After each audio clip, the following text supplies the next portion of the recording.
एक बार प्रेम से बोलिए कृष्ण भगवान की जय, विष्णु भगवान की जय, सूर्य देव की जय और गंगा मैया की जय। भक्तजन, माघ महीने में भगवान विष्णु, सूर्य देव और माँ गंगा की पूजा आराधना करने का विशेष महत्व है।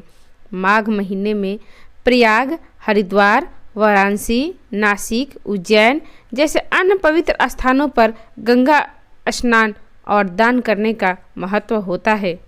हिंदू धर्म में माघ का महीना बहुत ही पवित्र माना जाता है।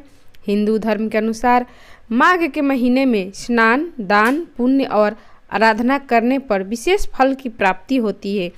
यहाँ तक कि मोक्ष की भी प्राप्ति होती है।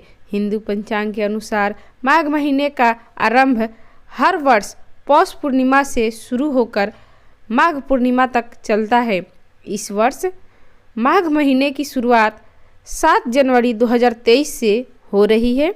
माघ में सूर्य देव की पूजा आराधना करने से जीवन में पद प्रतिष्ठा, सम्मान की प्राप्ति होती है।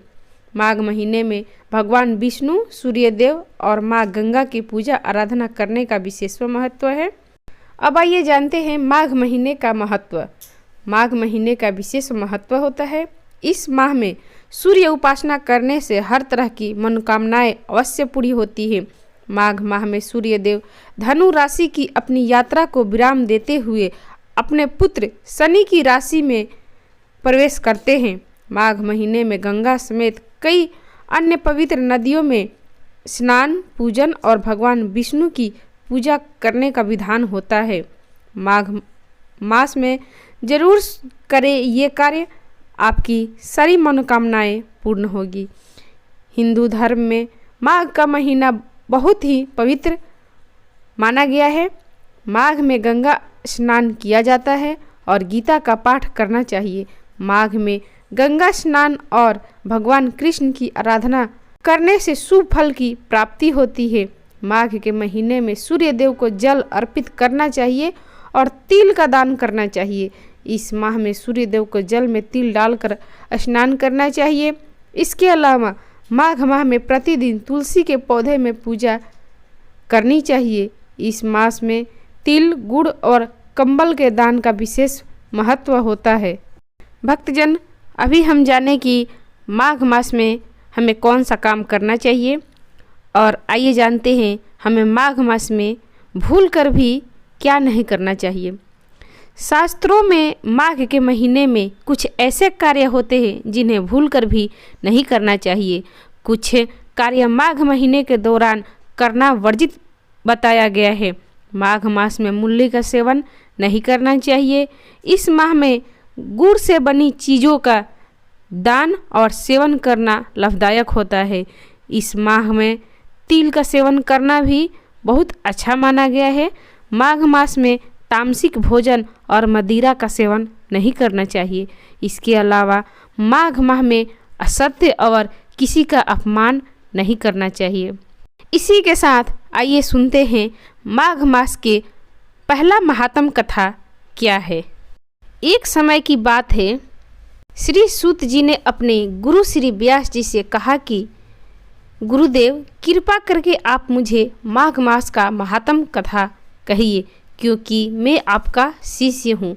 व्यास जी कहने लगे कि रघुवंश के राजा दिलीप एक समय यज्ञ के स्नान के पश्चात पैरों में जूता और सुंदर वस्त्र पहनकर शिकार की सामग्री से युक्त कवच और शोभायान आभूषण पहन हुए अपने सिपाहियों से घिरे हुए जंगल में शिकार खेलने के लिए अपनी नगरी से बाहर निकले। उनके सिपाही जंगल में शिकार के लिए मृग, व्याघ्र, सिंह आदि जंतुओं की तलाश में इधर उधर घूमने लगे। उस वन में वनस्थली अत्यंत शोभा को प्राप्त हो रही थी।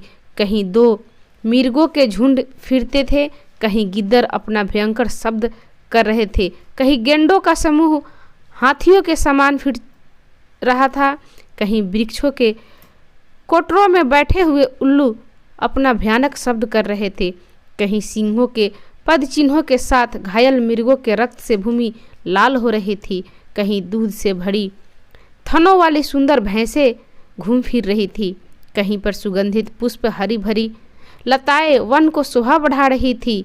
कहीं पर बड़े बड़े पेड़ हरे थे तो कहीं पर उन पेड़ों पर बड़े बड़े अजगर और उनकी केचुलियाँ भी पड़ी थी। उसी समय राजा के सिपाहियों की बाजे की आवाज़ सुनकर एक मिर्ग वन से निकलकर भागने लगा और बड़ी बड़ी चौकड़ियाँ भरता हुआ आगे बढ़ा।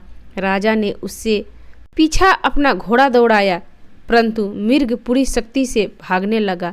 मिर्ग कांटेदार वृक्षों के एक जंगल में घुसा और राजा ने भी उसके पीछे वन में प्रवेश किया, परंतु दूर जाकर मिर्ग राजा की दृष्टि से ओझल होकर निकल गया। राजा निर्जन वन में अपने सैनिक सहित प्यास के मारे अति दुखी हो गया। दोपहर के समय अधिक मार्ग चलने से सैनिक थक गए और घोड़े रुक गए। कुछ देर बाद राजा ने एक बड़ा भारी सुंदर सरोवर देखा जिसके किनारे पर घने वृक्ष थे। इसका जल सजनों के हृदय के समान स्वच्छ और पवित्र था। सरोवर का जल लहरों से बड़ा सुंदर लगता था। जल में अनेक प्रकार के जल जंतु मछलियाँ आदि स्वच्छता से इधर उधर घूम फिर रही थी। दुष्टों के समान निर्दयी चित्त वाले मगरमच्छ भी थे। किसी किसी जगह लोभी के समान सीमाल भी पड़ी हुई थी। जैसे विपत्ति में पड़े हुए लोगों को दुखों को हरने वाले दानी पुरुष के समान यह सरोवर अपने जल से सबको सुखी करता था। जैसे मेघ चातक के दुख को हरता है, इस सरोवर को देखकर राजा की थकावट दूर हो गई। रात्रि को राजा ने वहीं विश्राम किया और सैनिक पहरा देने लगे और चारों तरफ फैल गए। रात के अंतिम समय में सुकड़ों का एक झुंड ने आकर सरोवर में पानी पिया और कमल के झुंड के पास आया। तब शिकारियों ने सावधान होकर सुकड़ों पर आक्रमण किया और उनको मारकर पृथ्वी पर गिरा दिया। उस समय सब शिकारी कोलाहल करते हुए बड़ी प्रसन्नता के साथ राजा के पास गए और राजा प्रभात हुआ देखकर उनके साथ ही अपनी नगरी की तरफ चल पड़ा, जिसका शरीर तपस्या और नियमों के कारण बिल्कुल सूख गया था, जो मृग छला और वल्कल पहनने हुए था और नख रोम तथा केश धारण किए हुए था। राजा ने ऐसे घोर तपस्वी को देखकर बड़े आश्चर्य से उनको प्रणाम किया और हाथ जोड़कर खड़ा हो गया। तपस्वी ने राजा से कहा कि हे राजन, इस पुण्य शुभ माघ में इस सरोवर को छोड़कर तुम यहाँ से क्यों जाने की इच्छा करते हो?